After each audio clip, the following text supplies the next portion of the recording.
एक खातून जो 7 माह अपने खामन से अलहदा रही, फिर अदालत से खुला ले लिया और अपने मामूल के काम जारी रखे और इद्दत की पाबंदियों को फॉलो नहीं किया। और इद्दत की पाबंदियां कहाँ से आ गई अल्लाह के बंदो?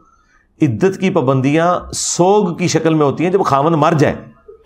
तलाक की इद्दत के ऊपर कोई पाबंदी नहीं है कि औरत ने घर से नहीं निकलना और ये नहीं करना। तलाक अगर उसने खुला लिया तो 1 महीने के बाद वो निकाह कर सकती है नया, और अगर उसने तलाक उसको हुई है तो वो 3 महीने के बाद नया निकाह कर सकती है जहां चाहे। सोग नहीं करना, सोग उस औरत ने करना है जिसका खामन मर जाए, और वो फिर 3 महीने नहीं 4 महीने 10 दिन है। उस औरत के ऊपर है कि वो किसी खुशी की एक्टिविटी में हिस्सा नहीं लेगी। अब खुला के बाद 4 महीने गुजर चुके हैं, 4 महीने नहीं, खुला के बाद 1 महीना भी गुजर जाए तो बहुत है।